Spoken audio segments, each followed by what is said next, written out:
Chinese जहाज थी airlines, उसमें इमरजेंसी गेट होता है, वो बैला उड़ते जहाजिया में से खोल दिया। आपके मन में एक सवाल आता होगा, हवाई जहाज में बर्फ नहीं जम जाता है? ये हवाई जहाज का धुआं जो होता है ना, ये ओजोन को मार देता है। अजीब विडंबना देखिए, मजबूरी है हवाई जहाज को कहाँ चलाना? समताप मंडल में। और ओजोन भी कहाँ है? समताप मंडल। दोनों एक दूसरे के दुश्मन में कहाँ बैठ गए? समताप मंडल। ओजोन जरूरी है पराबैंगनी किरणों को रोक सके। हवाई जहाज का जितना कानून है उसे खून से लिखा गया। इसके मतलब ये है। अब आगे देखते हैं, ये क्षोभ मंडल हो गया। क्षोभ मंडल के ऊपर समताप मंडल। समताप मंडल का नाम है सम मतलब बराबर, ताप मतलब टेम्परेचर। समताप स्ट्रेटोस्फीयर। स्ट्रेटोस्फीयर हवाई जहाज किसमें चलता है? समताप मंडल में। हवाई जहाज समताप मंडल में, और ये हवाई जहाज ही समताप मंडल को नुकसान पहुंचाता है। समताप मंडल में दो चीजें ध्यान से समझिएगा। एक तो इसकी ऊंचाई कितने किलोमीटर होती है? 80 किलोमीटर। कितने किलोमीटर? 50 किलोमीटर होती है। इसके बाद वाला का 80 होता है। कितने किलोमीटर होगा? 50। बट ये 50 किलोमीटर जो होता है, इस पूरे में ओजोन नहीं पाया जाता है। इसके सबसे टॉप वाले पोर्शन में 30 से 40 किलोमीटर की ऊंचाई पर ही क्या पाया जाएगा? ओजोन। यानी इस समताप मंडल के एकदम ऊपरी पार्ट में और एकदम निचले पार्ट में ओजोन नहीं पाया जाएगा। ओजोन जब भी पाया जाएगा समताप मंडल के किसमें पाया जाएगा? बीच वाले पोर्शन में। समझ में गया? किसमें पाया जाएगा? बीच वाले। तो ये समताप मंडल में क्या रहता है? ओजोन। समताप मंडल का मेन चीज क्या है कि इसका टेम्परेचर ना बढ़ता है ना घटता है, माइनस में रहता है, लगभग -50। याद रखना भी बड़ा सिंपल है। ऊंचाई कितनी? 50, और टेम्परेचर भी -50।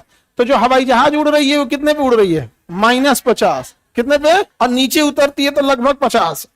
जमीन पे जब उतरती है तो ऐसे देखो ना, टेम्परेचर लगभग 42-44 चलता है। 42-44 चलता है ना। अब राजस्थान वगैरह में चले जाएंगे तो 48-50 हो जाता है। तो सोचिए टेम्परेचर का डिफरेंस कितना है? एक और -50, एक और +50। यानी 100 डिग्री सेल्सियस में उसका मेटल ऐसा बना होता है कि बाल बराबर भी ना उसमें एक्सपेंशन आए और ना ही उसमें किसी तरह का सिकुड़न आए, वरना उसका गड़बड़ा जाएगा ना। अपने यहाँ दरवाजा देखो ना, बरसात के दिन में बंद नहीं होता। कितने डिग्री का टेम्परेचर में अंतर आता है बरसात के दिन में? कितनी नमी झेल लेता है? तनिए सा नमी झेलता है। और जहाज वो तो बारिशे में घुस ही रहा है, बादले चीर के घुस रहा है, दिन में 5 बार उतर ही रहा है। अब वैसे ही अगर हमने लकड़ी का दरवाजा लगा दिए हवाई जहाज में तो बंदे नहीं हो गया। तनी घींचो, तनी घींचबो, तनी घींच, हाँ बंद हो गई। ये दादा उखड़ गई गेटवे हो। दादाजी बरियारे लगा देते, गेटवे नहीं उखड़ जाता। चलो कोनो बात ना, गेट हिंगन उड़ा दो। तो चाइनीज जहाज थी एयरलाइंस, उसमें इमरजेंसी गेट होता है। तो इमरजेंसी गेट की खासियत क्या है? उसे आप विदाउट इमरजेंसी नहीं खोल सकते हैं। वो गेट खुलता नहीं है, उखड़ के बाहर चल जाता है। तो जैसे आप उसको खोलिएगा ना तो खुलेगा नहीं, ऐसे सीधे उखड़ के चल जाएगा। और उसमें से ना एक रबर का सीढ़ी उतरेगा कि आपको उतरने की जरूरत नहीं है, उसी पे डगर के उतर जाइए।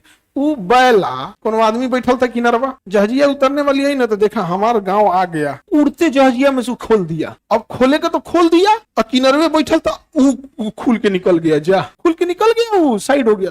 अब ओकर हालत खराब भइले, सिकुड़ के बैठल, हम फेंका मत जाइए इनमें से, और आप फेंका जाइएगा उसमें से, इतना प्रेशर रहेगा। तो ये हो गया आपका कौन सा? समताप मंडल। तो समताप मंडल एक हवाई जहाज के लिए जरूरी है। और ये हवाई जहाज का धुआं जो होता है ना, ये ओजोन को मार देता है। किसको मार देता है? ओजोन। तो अजीब विडंबना देखिए, मजबूरी है हवाई जहाज को कहाँ चलाना? समताप मंडल में। और ओजोन भी कहाँ है? समताप मंडल। और दोनों एक दूसरे के दुश्मन में कहाँ बैठ गए? सब समताप मंडल में। और ओजोन जरूरी है ताकि वो हवा में धूप से आ रही पराबैंगनी किरणों को रोक सके। पराबैंगनी किरणों को दो ही चीज रोक सकती है, या तो समताप मंडल का ओजोन, या तो काले लोगों के शरीर में उपस्थित मेलानिन। तो हम लोग को तो दिक्कत नहीं है, आओ सजा तो नहीं, यूवी रे जाओ, कौन दिक्कत नहीं है। जन गोरकन है सब निपट जाएगा सब। समझा रहे हैं बाबू? हम पंडित जी, गोरे लोग के शरीर में मेलानिन नहीं होता है। तो समताप मंडल समझ आ गया। अब ये तो दोनों एक दूसरे का दुश्मन। अब आप देखिए, हवाई जहाज जब जाता है तो उसके पीछे व्हाइट दाग किस चीज का होता है? धुआं। वो किसका रूप ले लेता है? बूंदों का। हवा किसका रूप लेता है? जल का। किसका रूप ले लेता है? जल।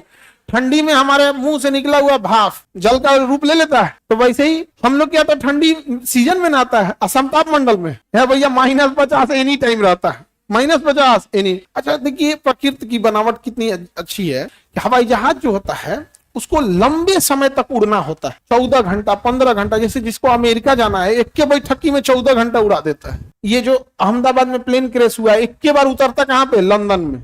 एक कई बार कहाँ उतरता? लंदन। 10 घंटा बाद उतरता, 7-8 घंटा बाद एक ही बार। सोचिए अगर आप 7-8 घंटा लगातार गाड़ी चला दीजिएगा तो हालत खराब हो जाएगा। तो उस जहाज को हेल्प कौन कर देता है? समताप मंडल का लो टेम्परेचर। इतना ही टेम्परेचर कम रहता है, इतना ही कम रहता है कि खींच ले जाता है उस टेम्परेचर को। समझ में आ गया? किसी को दिक्कत? अब पैराक्सिल ऑक्सीटाइल नाइट्रेट, पैराक्सिल ऑक्सीटाइल नाइट्रेट यहां पर रिएक्शन करके हवाई जहाज का धुआं और ओजोन रिएक्शन करके एक बहुत हानिकारक गैस बनाते हैं, पैराक्सिल ऑक्सीटाइल नाइट्रेट, पैन बोलते हैं।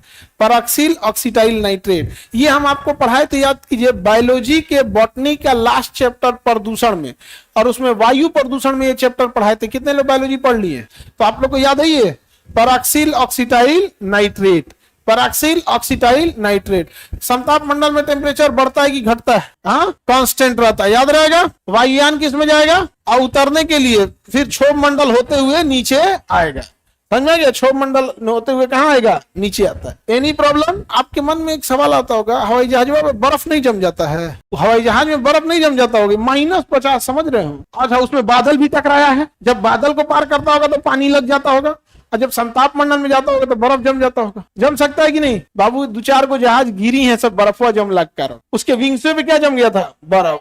बर्फवा जमने का 2-4 को जहाज गिरी है सब, तो उसमें हीटिंग सिस्टम होता है विंग्सवा पे, तो उस विंग्स में अंदर से हीट की वायरिंग की गई रहती है, हीटर की। और जब देख लेगा लोग कि उसमें बर्फ जम गया तो ऑन कर देगा पायलट, तो विंग्सवा क्या हो जाएगा? गर्म। जैसे गर्म होगा बर्फ बनेगा पानी, और इतना तेज उड़ रहा है कि पानी उड़ जाएगा, फिर वो बंद कर देगा। बड़ी है, एक कहावत कहते हैं, मतलब कहावत क्या है कि हवाई जहाज का जितना कानून है उसे खून से लिखा गया है।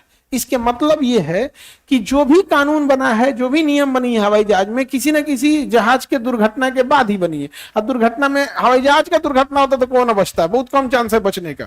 तो वही कहा जाता है, दुर्घटना हुई तो लोगों की जाने गई, और उसके बाद फिर नियम लिखा गया। तो वही कहते हैं कि हवाई जहाज का सारा नियम किससे लिखा है? कौन से? अब जिसे अहमदाबाद में ही देख लो, उसका बेचारा फ्यूल स्विच कट गया था, इतने लोग मर गए। समझा गया?